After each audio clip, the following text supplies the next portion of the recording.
یہ پیارے رسول صلی اللہ تعالی علیہ وسلم میدان احد میں موجود ہیں۔ احد کے شہداء جو کہ نبی کریم صلی اللہ علیہ وسلم کے قدموں پر نثار ہوئے، ان کی تدفین کا وقت آ گیا ہے۔ اور آپ یہ جانتے ہیں کہ حالات ایسے تھے کہ کفن کے لیے کپڑا بھی پورا نہیں ملتا تھا، اور تدفین کے لیے ایک ایک قبر کے اندر 2 شہیدوں کو رکھنا ہوتا تھا۔ حضرت جابر بن عبداللہ رضی اللہ تعالیٰ عنہ بتاتے ہیں کان النبی صلی اللہ علیہ وسلم یجمع الرجلین من قتلى احد فی ثوب واحد۔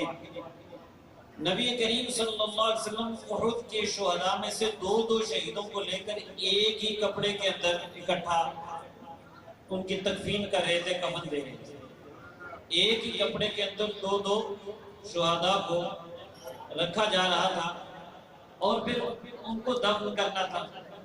جب قبر کے اندر رکھا جاتا ہے تو آپ یہ جانتے ہیں کہ ظاہر ہے 2 جب دفن ہونے والے ہوں تو ایک کو آگے رکھا جائے گا، ایک کو پیچھے رکھا جائے گا۔ قبلہ کی طرف ایک آگے ہوگا، ایک ان کے پیچھے ہوگا۔ تھے سارے ہی شام والے، سارے ہی صحابہ، سارے نبی کریم صلی اللہ علیہ وسلم کے قدموں پر نثار ہونے والے، سب کی شان پہ ہم سب قربان جائیں۔ لیکن یہاں کس کو پہلے رکھنا ہے تو توجہ فرمائیے، نبی کریم صلی اللہ علیہ وسلم نے سوال کیا، آپ یوں پوچھنے لگے ایہم اکثر اخذا للقرآن، ان میں سے کون ہے جو زیادہ قرآن جانتا ہے؟ فَإِذَا أُشِيرَ لَهُ إِلَىٰ أَحَدِهِمَا قَدَّمَهُ بِاللَّهِ۔ نبی کریم کو جب یہ اشارہ کر کے اور پوچھا بھی نبی کریم صلی اللہ علیہ وسلم نے ہمارے فائدے کے لیے کہ بتائیں اس دنیا میں عزت زیادہ کس کی ہے اور رفعت زیادہ کس کی ہے، تقدم کس کو حاصل ہے، پریفرنس کس کو حاصل ہے اور برتری کس کو حاصل ہے۔ تو حضور علیہ السلام کو جانتے تھے لیکن پوچھا ہمارے فائدے کے لیے، تو جس کے بارے میں بتایا گیا کہ اس کو قرآن زیادہ آتا تھا دوسرے سے، اس کو نبی کریم صلی اللہ علیہ وسلم لحد میں آگے رکھتے تھے۔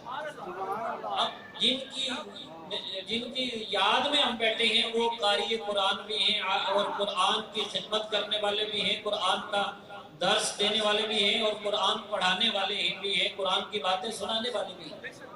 اور میرے نبی علیہ السلام نے حکم دیا تھا، مسلم شریف کی روایت میں فرمایا اقرأوا القرآن فإنه يأتي يوم القيامة شفيعا لأصحابه۔ قرآن پڑھا کرو۔ میں آپ حاضرین سے بھی یہ کہوں گا، نبی پاک صلی اللہ علیہ وسلم کی حکم اپنے دلوں میں بسانے اور دیکھیں کہ ہم کتنا قرآن پڑھتے ہیں۔ فرمایا قرآن پڑھا کرو کیونکہ قیامت کے دن قرآن اپنے پڑھنے والوں کی شفاعت کرے گا۔ یہ بھی سند ہے حافظ صاحب کی بخشش کی اور ان کے درجوں کی بلندی کی۔ اور آخری بات، ہمیں اس محفل سے جو انسپائریشن ملنی چاہیے کہ جو عزت، جو شان، جو عظمت، جو رفعت آپ ان کی دیکھ رہے ہیں دنیا سے جانے کے بعد، یہ قرآن کا صدقہ ہے۔ تو آئیڈیل ہمارے لیے کیا ہونا چاہیے؟ ایک روایت اس حوالے سے بات کر، اس روایت کو دل کے کانوں سے سنیے، متفق علیہ حدیث ہے کہ ہمیں دنیا میں دوڑ کدھر لگانی چاہیے، رشک کس پہ کرنا چاہیے، آئیڈیل کس کو بنانا چاہیے؟ فرمایا لا حسد الا فی اثنتین۔ نبی پاک نے فرمایا اگر تم نے کسی کی پیروی کرنی ہے، کسی پہ رشک کرنا ہے، کسی کو آئیڈیل بنانا ہے تو 2 ہی بننے ہیں۔ ایک وہ ہے رجل آتاہ اللہ القرآن فهو یقوم به آناء اللیل وآناء النہار، ایک وہ شخص ہے جس کو اللہ نے قرآن کا علم دیا، وہ دن رات قرآن کا نظام قائم کر رہا ہے۔ اور دوسرا وہ ہے کہ رجل آتاہ اللہ مالا فهو ينفقه آناء اللیل وآناء النہار، اور دوسرا وہ ہے جس کو اللہ نے مال دیا، وہ دن رات اللہ کی راہ میں خرچ کرتا ہے۔ تو اللہ تبارک و تعالی حافظ صاحب کے درجات بلند فرمائے اور ہماری حاضری اور ہماری دعائیں ان کے ہاتھ میں قبول فرمائے۔ وما علیہ الا البلاغ۔